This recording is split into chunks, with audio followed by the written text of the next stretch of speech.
saya Yasril Bulun. Kami dari kelompok 5 akan mempresentasikan naskah kelompok kami dengan judul Hak Asasi Manusia. Di sini saya akan menjelaskan pengertian dari hak asasi manusia. Hak asasi manusia adalah sepakat hak kodrat yang bersifat universal yang dimiliki oleh setiap manusia dan telah melekat pada diri seseorang semenjak ia lahir sebagai pemberian langsung atau anugerah dari Tuhan Yang Maha Esa. Hak asasi manusia wajib untuk dimiliki oleh setiap orang, negara, pemerintah maupun hukum, terutama dalam konteks negara hukum, yang mana telah menjadi ciri dari negara hukum untuk menjamin perlindungan hak asasi manusia yang telah tercantum di dalam hukum konstitusi maupun hukum nasional setiap negara hukum. Karena pada dasarnya dalam negara hukum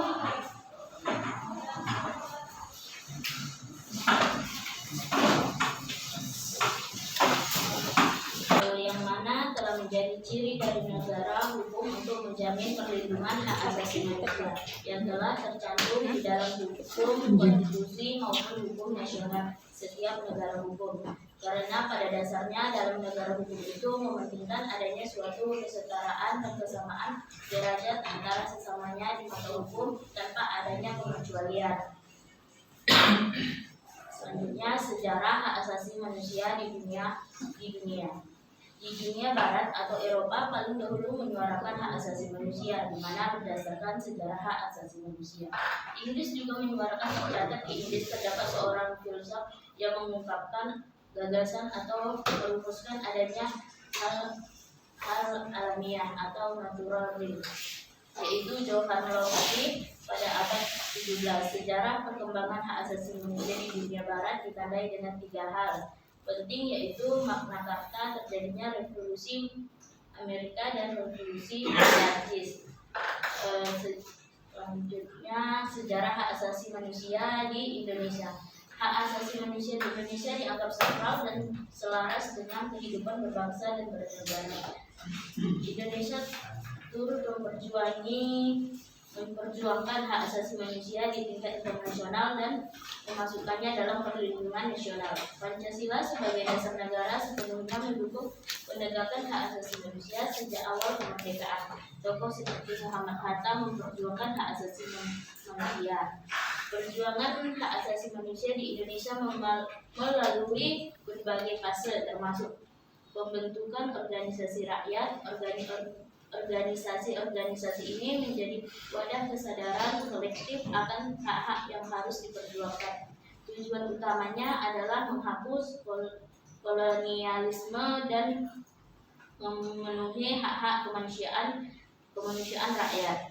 Budi Utomo menyuarakan hak asasi manusia melalui petisi dan surat kepada pemerintah kolonial. Masyarakat Islam memperjuangkan melawan diskriminasi rasial dan memperjuangkan hak masyarakat. Meski berbeda-beda cara, semua organisasi memiliki tujuan yang sama, menegakkan nilai kemanusiaan. Selanjutnya, sejarah penegakan hak asasi manusia di pasca kemerdekaan. Pada tahun 1945 hingga 1950, Indonesia baru merdeka dari Belanda. Fokus utama hak asasi manusia adalah kebebasan berpendapat dan memperjuangkan hak asasi manusia masa kemerdekaan. Pada tahun 1950 hingga 1959, masa awal demokrasi hak asasi manusia mulai ditegakkan, ditandai dengan kebebasan pers dan munculnya banyak partai politik. Pada tahun 1966 hingga 1998, masa Orde Baru di bawah Presiden Soeharto terjadi banyak pelanggaran hak asasi manusia dan kebebasan pers dibatasi. Pada tahun 1998 hingga sekarang, era reformasi hak asasi manusia kembali ditegakkan. Pemerintah mulai mengkaji pelanggaran masa lalu agar tidak terulang. Penegakan hak asasi manusia masih terus berlanjut karena bentuk penjajahan baru bisa saja muncul. Sejak Sejarah mengajarkan pentingnya memperjuangkan kemanusiaan, kesetaraan, dan keadilan demi kehidupan yang utuh sebagai manusia.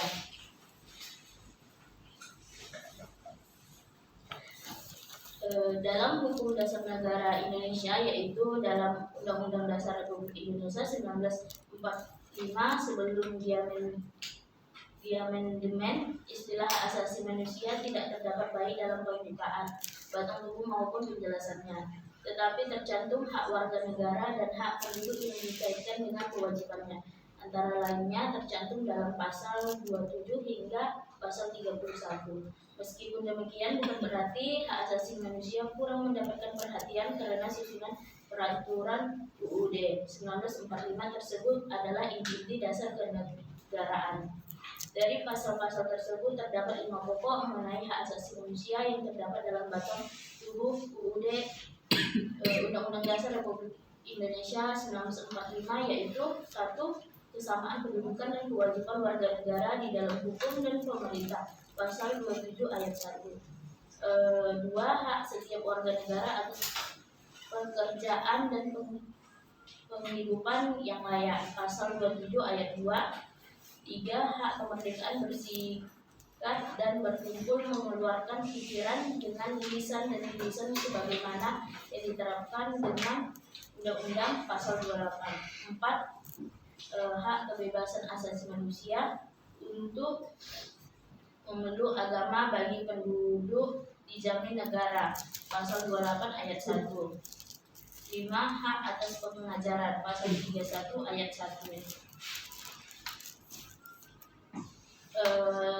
Pengertian hak asasi manusia menurut para ahli. Hak asasi manusia sudah dimiliki cabang ilmu sendiri untuk mempelajarinya. Untuk itu ada beberapa pengertian hak asasi manusia dari para ahli yang menemukan cabang ilmu tentang hak asasi manusia.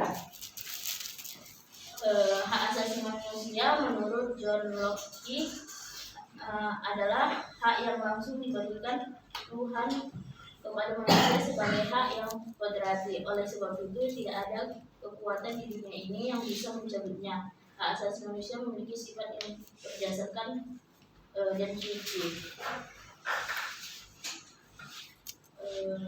Hak asasi manusia menurut John Masterson adalah anggota Komisi Hak Asasi Manusia di PBB. Menurutnya, hak asasi manusia adalah hak-hak yang ada pada setiap manusia yang tanpa adanya manusia mustahil hidup sebagai manusia. Hak asasi manusia menurut Miriam Budiarjo. Hak asasi manusia adalah hak yang dimiliki setiap orang sejak lahir di dunia.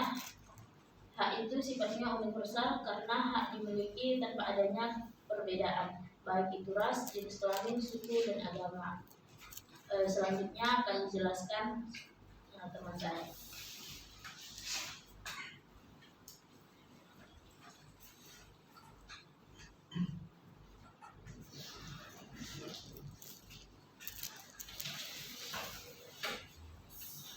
Pelanggaran hak asasi manusia. Pelanggaran HAM yaitu tindakan yang dilakukan oleh seseorang maupun kelompok orang, bahkan aparat negara, baik yang sengaja maupun tidak sengaja, yang menghalangi, membatasi, menghina, menghilangkan, dan mengabaikan, mencabut hak seseorang, individu maupun kelompok. Dalam pelanggaran HAM dibagi menjadi dua, yaitu pelanggaran HAM ringan dan pelanggaran hak asasi manusia. Pelanggaran HAM ringan yaitu pelanggaran yang dilakukan oleh seorang tetap tidak mengancam keselamatan jiwa manusia, tetapi pelanggaran ini bisa menjadi bahaya jika tidak ditangani secara langsung. Contohnya, pelanggaran terhadap sesuatu, kelalaian dalam menegakkan peraturan, diskriminasi terhadap seseorang. Yang kedua itu pelanggaran hak asasi manusia. Pelanggaran hak asasi manusia yang dinilai sebagai tindakan yang berbahaya dan mengancam nyawa seseorang yang dilakukan oleh sekelompok manusia maupun pribadi individu. Kesalahan tersebut sering menjadi sorotan banyak organisasi kemanusiaan, contohnya membunuh anggota kelompok, membunuh suatu peradaban aturan, kejahatan perang, menciptakan kondisi kehidupan yang tidak kondusif. Macam-macam hak asasi manusia. Hak asasi pribadi, hak yang berkaitan dengan kehidupan pribadi seseorang, contohnya kebebasan berpendapat, bergerak, berpindah tempat. Selanjutnya hak asasi politik, hak yang berkaitan dengan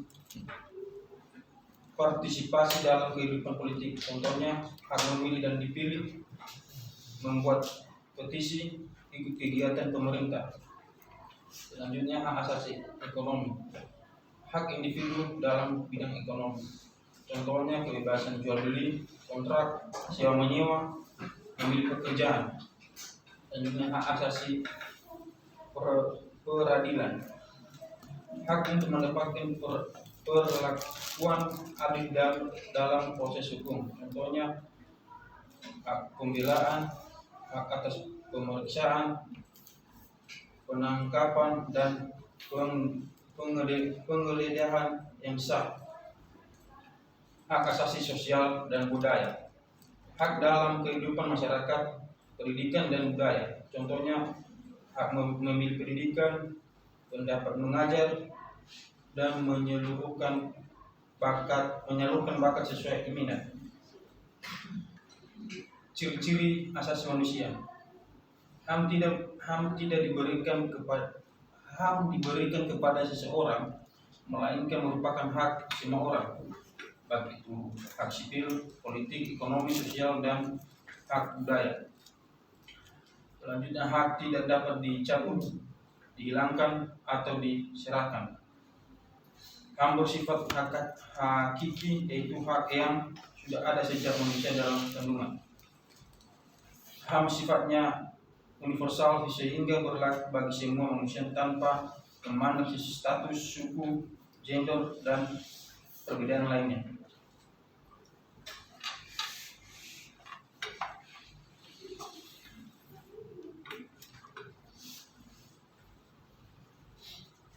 Kesimpulan dari pembatas di atas dapat disimpulkan hak asasi manusia atau HAM adalah hak dasar yang dimiliki oleh setiap manusia sejak lahir sebagai anugerah Tuhan yang Maha Esa.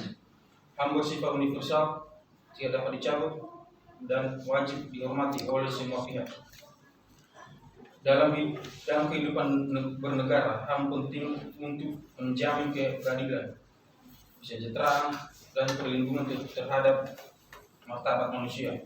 Negara, termasuk Indonesia, wajib dilindungi dan menegakkan HAM sesuai dengan nilai-nilai Pancasila dan Undang-Undang Dasar tahun 1945.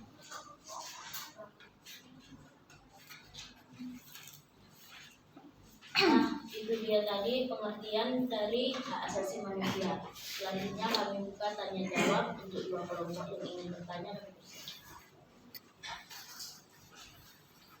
Saya ingin bertanya, apa tantangan utama dalam penerapan hak asasi ekonomi di Indonesia? Apa tantangan utama Dalam penerapan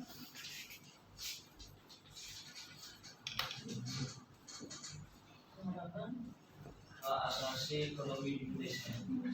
Manusia, manusia Indonesia. Nyanto ya. di Indonesia? Ya. Manusia. Nyanto ya.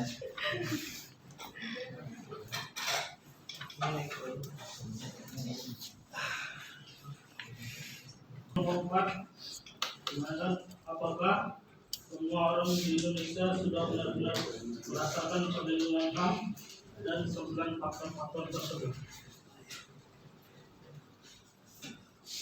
Apakah sudah semua Orang di Indonesia sudah benar-benar merasakan perlindungan HAM dan 9 faktor-faktor tersebut? Sebutkan contohnya aja. Atau boleh sih. Apakah orang di Indonesia sudah Benar-benar merasakan perlindungan HAM?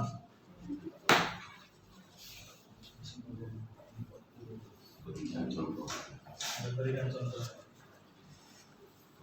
Oke, saya kasih waktu 3 menit untuk narasumber.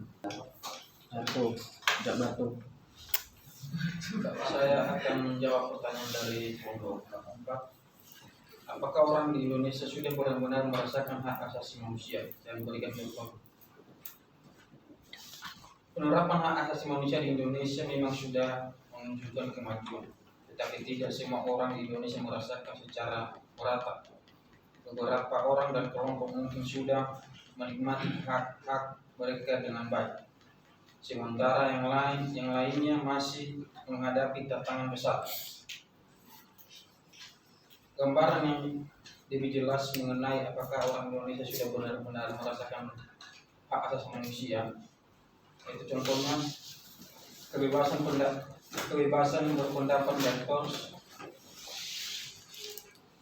hak atas pendidikan dan kesehatan, hak kebebasan beragama, hak perempuan, hak untuk hidup dan dalam lingkungan yang bersih dan sehat, dan masih banyak hak yang lain.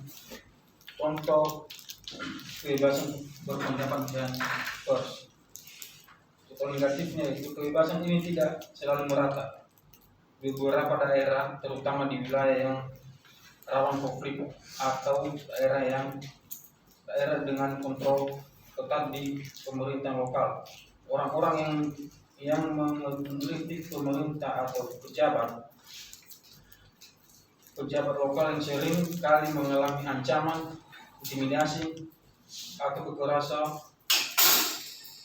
Misalnya aktivitas di Papua dan Aceh mengalami tekanan yang ancaman atas perjuangan mereka menyuarakan hak-hak besar warga di wilayah tersebut. Hak atas, contoh kedua itu hak atas pendidikan dan kesehatan. Di daerah-daerah terpencil seperti Papua, Nusa Tenggara Timur, dan beberapa wilayah berbatasan, akses terhadap pendidikan dan wilayah kesehatan sangat terbatas. Banyak anak daerah ini yang tidak dapat bersekolah karena keterbatasan fasilitas dan tenaga pengajar. Apakah jawaban kami diterima? Tidak lagi.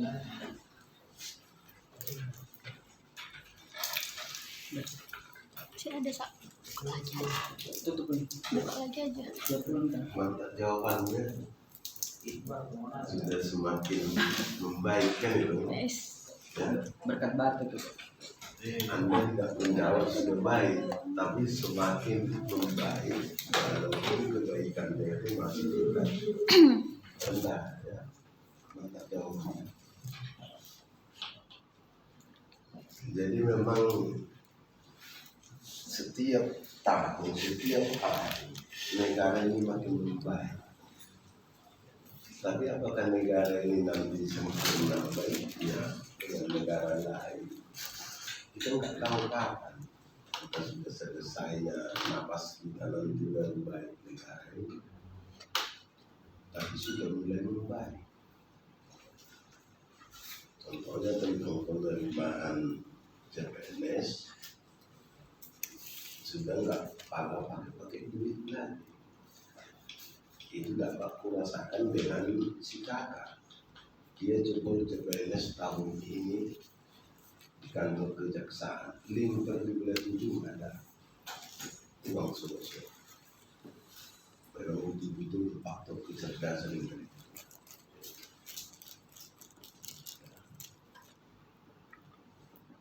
Jadi hak asasi di Indonesia ini pun sudah semakin membaik. Dapatnya kalian merasakan. Nah, kan itu kau bilang tadi sudah ada yang merasakan kan itu. Dapatnya kalian merasakan itu.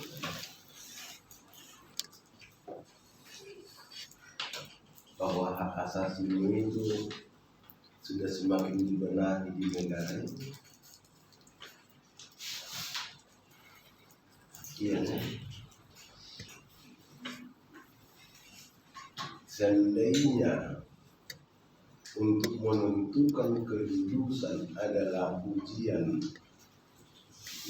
negara itu kan ada ujian kan, seharusnya setiap yang lolos di ujian itu berhak masuk ke perguruan tinggi negeri kan, karena itu standar nasional. Apa namanya itu ujian terakhir SLT itu atau SIMP? UN Ujian nasional. Jadi seandainya bagus ini hak asasi manusia di Indonesia ini, asal lolos ujian nasional karena sudah itu standar, harus bisa masuk ke perguruan tinggi negeri. Ini kita sudah lolos ujian nasional, tapi harus ujian lagi. Berapa kali ujian? Disitulah permainan untuk menerima sobokan itu. Baru memasukkan faktor famili. Kan itu. Gak usah jauh-jauh, waktu saya dosen di Politeknik Negeri Medan, ada kok yang masuk sendiri. Cuman yang aku masukkan ini harus memenuhi standar. Karena kalau dimasukkan nanti yang tidak memenuhi standar, maka dosen lain nanti akan menggigitnya. Kan itu yang terjadi di negara ini, nepotisme kita ini. Itu masa kita harus ujian standar nasional untuk ke jenjang yang lebih tinggi harus ujian lagi. Enak loh mengawas mahasiswa kalau mau tes masuk ke perguruan tinggi negeri, besar honornya, aku sudah rasakan ini. Apalagi kalau kita ke Malang, pagi-pagi sudah diservis dengan apa yang enak. Mengawas satu kali ujian, dananya besar, honornya besar. Kalau sempat 2 kali kita mengawas, maka disubkanlah itu ke sekolah SMTA. Makanya ujian masuk perguruan tinggi negeri pernah kalian alami nggak di kampus itu ujian, di sekolah lain ujian kan? Pernah kalian alami?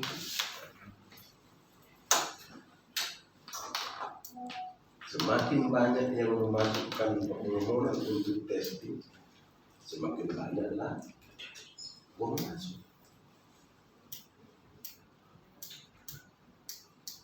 Tapi yakinlah, seperti yang dikatakan pemateri kita tadi, asasi manusia di Indonesia sudah semakin bagus. Walaupun perjalanannya seperti perjalanan cacing dari pasir, tapi tetap menuju kebaikan.